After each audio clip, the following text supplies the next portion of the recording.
चलिए बुलेटिन की शुरुआत करेंगे बड़ी और अहम खबर से। भीलवाड़ा भट्टी कांड में फैसला आया है। पॉक्सो कोर्ट 2 न्यायाधीश अनिल कुमार गुप्ता ने ये फैसला सुनाया। दोनों दोषियों को फांसी की सजा सुनाई गई है। दोषी कालू और कान्हा को फांसी की सजा सुनाई गई। पीड़िता से गैंगरेप के बाद कोयले की भट्टी में जला दिया था जिंदा। 2 अगस्त 2023 को दिल दहला देने वाली वारदात हुई थी। 3 अगस्त को इस वारदात के बारे में पता चला और उसके बाद जिस तरह से जांच आगे बढ़ती गई, 1 महीने के अंदर ही पुलिस ने इस मामले को लेकर चार्जशीट पेश की और उसके बाद लगातार सुनवाई का दौर जारी रहा। 10 महीने जिस तरह से लगातार सुनवाई हुई, डे टू डे हियरिंग हो रही थी यहां पर इस मामले को लेकर। और शनिवार को इस मामले में दोनों पीड़ितों को दोषी साबित किया गया, सिद्ध किया गया है। दोषी करार दिया कोर्ट ने।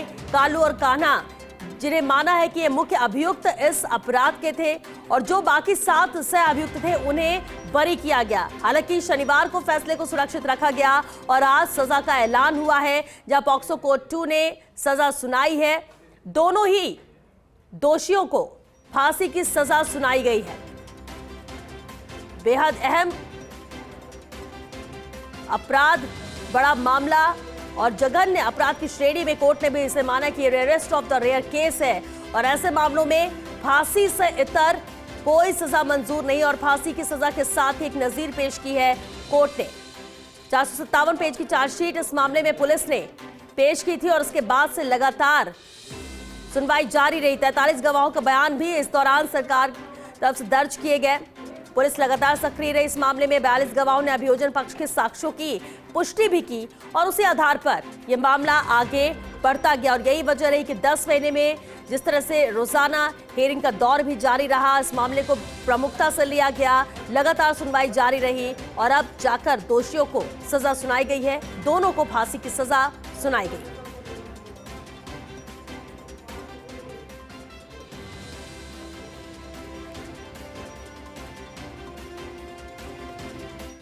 जिस प्रकार आशा रखी है न्यायालय से, वही न्यायालय ने जजमेंट दिया है और सभी के अनुरूप, आशा के अनुरूप जजमेंट हुआ है और दोनों ही मुलजिमानों को मृत्युदंड से दंडित किया। मैं माननीय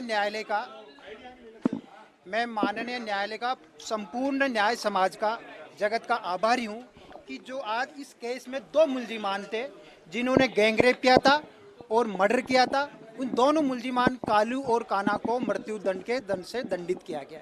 इसलिए मैं पूरे न्यायपालिका का, न्याय समाज का आभारी हूं और विशेष तौर से न्यायालय आभारी हूं, पूरी तरह से आभारी हूं कि दोनों मुलजिमान को, कालू और कान्हा को मृत्युदंड के दंड से दंडित किया गया। इसको दुर्लभतम से दुर्लभतम माना है। जिस तरह से बच्ची के साथ रेप किया और मुलजिम कालू ने रिपीटल रेप किया, एक बार नहीं 2 बार रिपीटल रेप किया है कालू ने और कान्हा ने रेप किया है, गैंग रेप किया, सामूहिक बलात्कार किया है और सामूहिक बलात्कार करने के बाद लड़की के साथ मारपीट की है और मारपीट करने के पश्चात उसको जिंदा ही भट्टी में डाल दिया और भट्टी में डालने के बाद उसको जिस तरह से जलाया गया है, उसको न्यायालय ने दुर्लभतम से दुर्लभतम मानते हुए दोनों मुलजिमान कालू और कान्हा को आज न्यायालय द्वारा मृत्युदंड के दंड से दंडित किया गया। माँ, आज आपकी बेटी को न्याय मिला, क्या कहना चाहेंगे?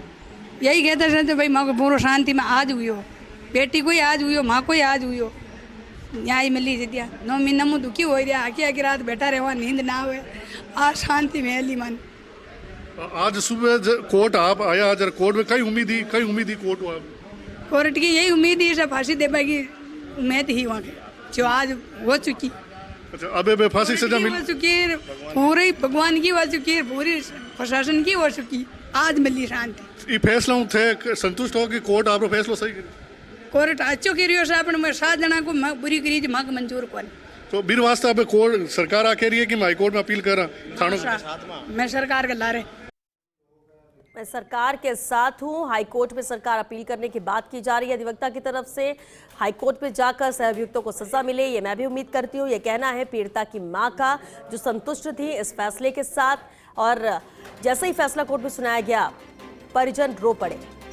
बेहद जघन्य अपराध जिस तरह से अंजाम दिया इन दोनों दोषियों ने, और इसलिए हर कहीं से अगर कोई आवाज़ और कोई उम्मीद की बात की जा रही थी तो सबका कहना ही था कि फांसी की सज़ा ही इन दोनों को होना चाहिए। और पॉक्सो कोर्ट 2 ने जिस तरह से इस मामले में सज़ा सुनाई है, फांसी की सज़ा का ऐलान हुआ, एक नज़ीर पेश की गई है इस सज़ा के साथ ही। 2 अगस्त 2023 को इस वारदात को अंजाम दिया गया और उसके बाद 10 महीने में ही इस मामले को लेकर फैसला सुनाया गया है। हालांकि जिस वक्त ये फैसला सुनाया गया, दोनों ही दोषियों की गर्दन नीचे हो गई, यानी समझ चुके थे ये दोनों ही कि अब इस अपराध के बाद बचने की कोई गुंजाइश नहीं है। जिस तरह से जघन्य अपराध किया है, सजा भी उतनी ही सख्त होनी चाहिए और यही वजह रही कि कोर्ट ने फांसी की सजा इन दोनों को सुनाई।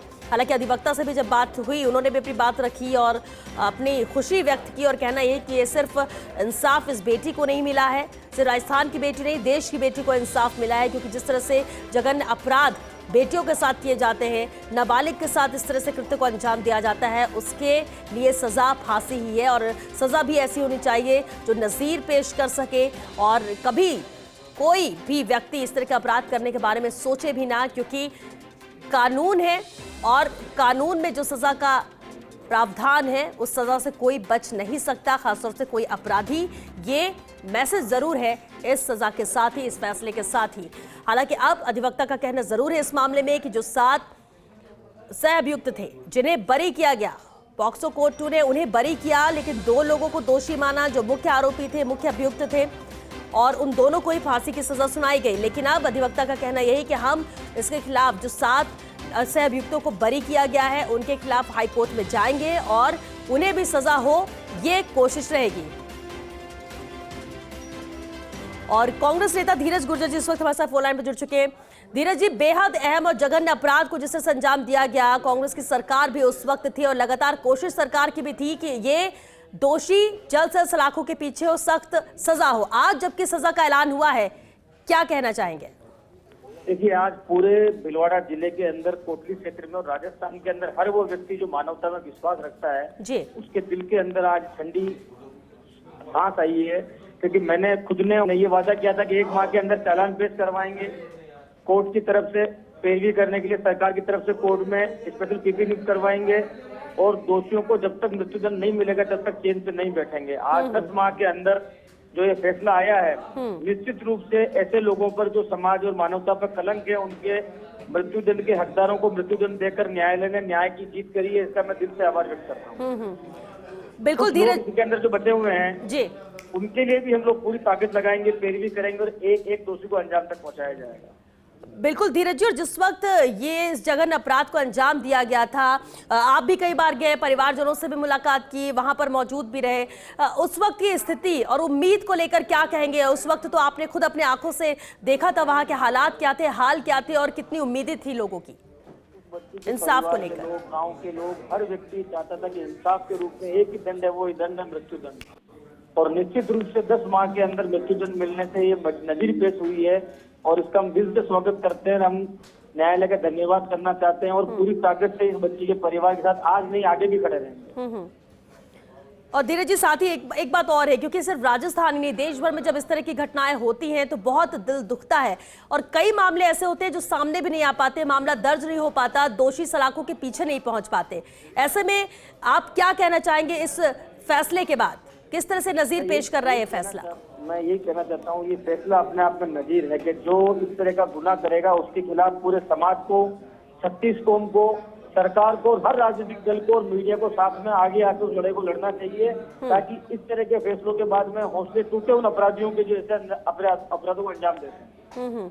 बिल्कुल, बहुत शुक्रिया धीरज गुर्जर जी फर्स्ट इंडिया से बातचीत के लिए। तो कांग्रेस नेता धीरज गुर्जर, जिनका कहना यही था कि उस वक्त वो वहां पर भी मौजूद थे जब अपराध हुआ, उसके परिजनों से बातचीत की थी, उस क्षेत्र में भी गए थे और उस वक्त भी वादा यही किया था कि जब तक इंसाफ नहीं मिलता है इस बच्ची को तब तक चैन से नहीं बैठेंगे और इन दोषियों को सख्त सजा हो, यही कोशिश हर किसी की है। और आज जैसा कि हम कह भी रहे हैं कि सिर्फ इस नाबालिग बच्ची के माता पिता ही नहीं, हर राजस्थानी और पूरे देश इस फैसले के साथ है, खुश है कि ऐसे दोषियों के लिए सजा यही होनी चाहिए और इंसाफ हुआ है आज उस बच्चे के साथ।